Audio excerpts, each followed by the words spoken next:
All right, guys, what's going on? It's Jack, and welcome back to another video. And every so often over the last handful of years or so, I like to kind of return to this topic. Now, I just want to say, like, right off the bat, that if you're willing, for those of you guys that comment about this particular topic today, if you're willing to disclose how old you are, I think that would be very interesting and only make the comment even more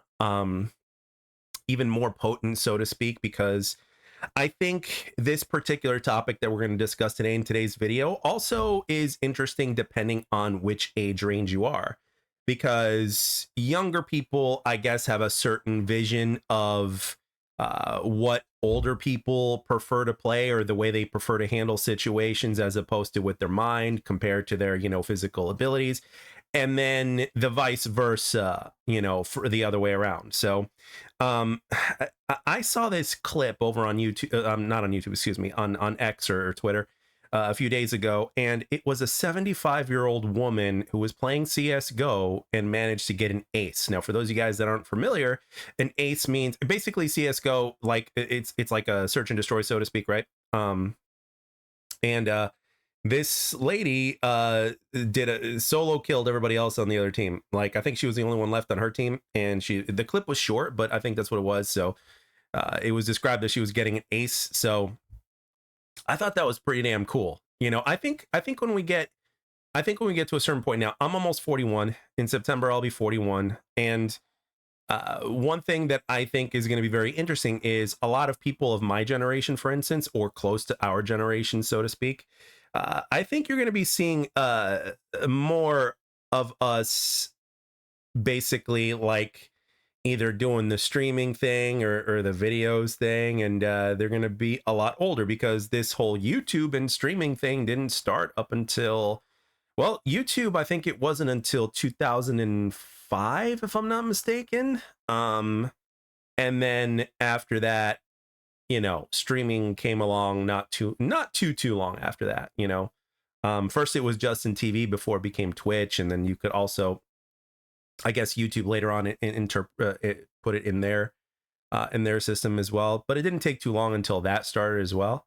So if you think about it, the whole streaming and YouTube thing is like only about 20 years old, if not less. So by the time we get to that point, in decades from now, to where someone like me is going to be around that age, I think you're going to see a lot of OG folks, so to speak, being true OGs and actually gaming. Now, how often and how much is yet to be determined, obviously. However, with that being said, I want the question of today's topic more than anything is that, I mean, because there's so many different ways where this could go, which is one of the reasons why I requested your guys' age in the comment section as well as your opinions, because everybody, when it comes to capabilities mental wise, or in terms of things like your hand-eye coordination, your reflexes, decision making, stuff like that, it's a little bit different than at least I would like to think. So it's a little bit different and a little bit less limiting than, let's say, doing an athletic sport, right? I mean, granted, a lot of professional athletes these days are lasting longer and longer in their sport, also depending on what their sport is and how quote unquote brutal it is compared to other sports. But athletes in a few sports are basically lasting a lot longer. I remember even seeing a clip of Optic Formal, who still plays Halo to this day. He's 30 years old. He's on one of the best teams in the world, and he's going to be competing for his next ring coming up, I think, in October, if I'm not mistaken. That's when Worlds is for Halo Infinite. And basically, he was on a podcast, and they asked him a similar question in terms of, like, do you think there's like an age limit to play, to playing professionally in terms of what you can do and all that kind of stuff? And the conversation went a little bit more deeper than that. But the thing is, like, it basically, the conversation went around like this. Like, he said, and again, I'm paraphrasing here. He said, look up the age of, your F1 driver or something like that, and you're looking anywhere from the mid 20s to like late 40s or something like that.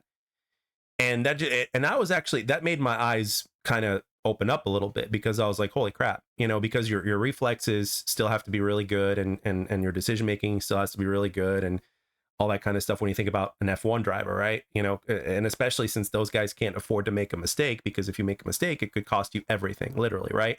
So I was like, okay, wow. And at the same time, with a lot of the professional gamers that are now retired, which usually they retire in their late 20s, um, you know, I have to say, he also made another interesting point to where other things in life start to come into play.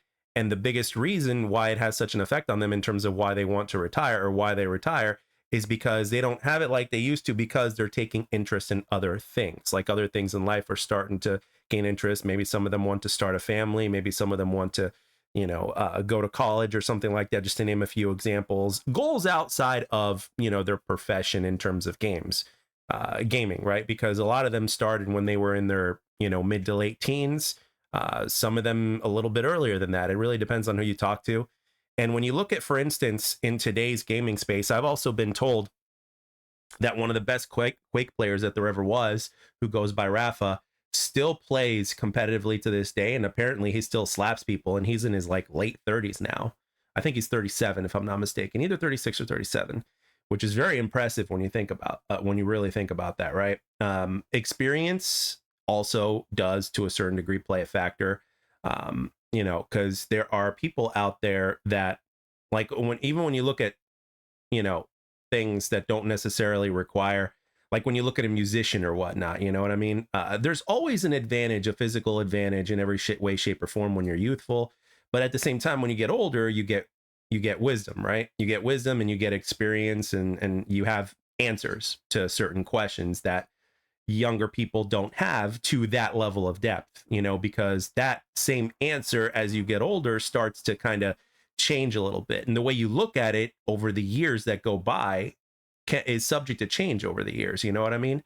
So the way I see it is, I think it really depends on the person. Like some people that I've been watching for years, like I didn't know about the whole YouTube scene until I was in my late 20s. And that's kind of where the inspiration for content creation came from, right? It wasn't until I was in my late 20s to where I wasn't aware of the until of the YouTube scene in terms of gaming until then, right? So once I started finding good players, like Excalizors is someone I still watch to this day. PwnStars.com is still someone I still watch to this day. There's like a small handful of people that I still watch to this day, and these people are only like a couple years younger than me or whatnot. And I'm watching them play these games, and they still do as well as they always did. Like, for instance, like on PwnStars, like I saw him, he posted a clip on his YouTube. He usually just streams, but if there's something cool that he does, he's always recording or whatnot, and he can save it and he can put it on YouTube if something cool happens. But that guy is still doing, like, without reverse boosting or anything like that, or without anything sus going on. That guy is still very capable of just melting people. Like the other day, I saw like a 3-minute free for all in Modern Warfare 3, which was the COD that was last year. And I'm looking at it, I'm like, yep, nothing's changed over the years, so, which is very interesting, other than the fact that he switched to PC like 10 years ago, but previously he was on console. But he even has a Quake background as well. But I'm looking at people like that, and I'm like, damn, I remember him making a video during the Advanced Warfare time, to where he mentioned to where he started to feel stuff slip back then. And I think he was in his late 20s back then. This was like 11 years ago. I think he's only like a couple years younger than me at this point. And, he said back then that he could start feeling shit slip, I mean, again, I would absolutely love to, like, if I could interview him and put it on here, that'd be great. We'd be having a really deep conversation about this, as well as gaming and stuff like that. Cause he's one of the best first person shooter players I've ever seen, both on console and PC. I mean, granted, over the last 10 years, he's been on PC, but I've watched so much of his stuff, and he was one of the inspirations for me being even more obsessed with like my accuracy and all that kind of stuff. And I'm like, I want to be able to play like that guy, because we have the same style, we're aggressive players, et cetera, but he just does it better, and I'm like, how can I do that, like, in every single aspect? So, and again, some people are just genetically gifted, Like genetically gifted doesn't just mean that you can put on muscles really fast either. I mean, there's so many different ways and combinations that somebody can be genetically gifted.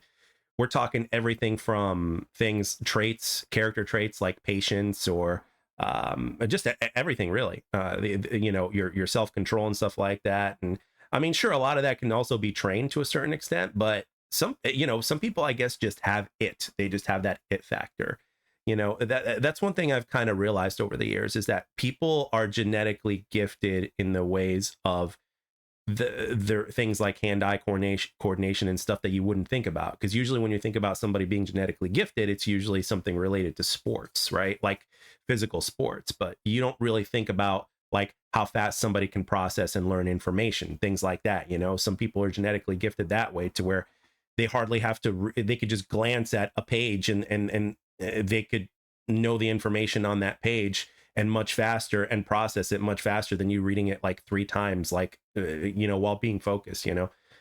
I think that's very, very interesting. I think we're going to be seeing over the course of time, I think we're going to be seeing people that are like just so damn gifted, especially when you're looking at when this whole, you know, multiplayer gaming thing started, which was only 21 years ago as far as consoles concerned, and less than 30 years ago when you're considering PC as of the time of this recording. So, you know, when these people get to a certain age, I mean, I think you're going to start seeing, and even people after that, you're going to be starting to see older folks that are just doing amazing things. And we're talking not just in the first person shooter genre either. We're talking everything from, you know, fighting games to like, and we're not even talking about professional players or people who used to play professionally.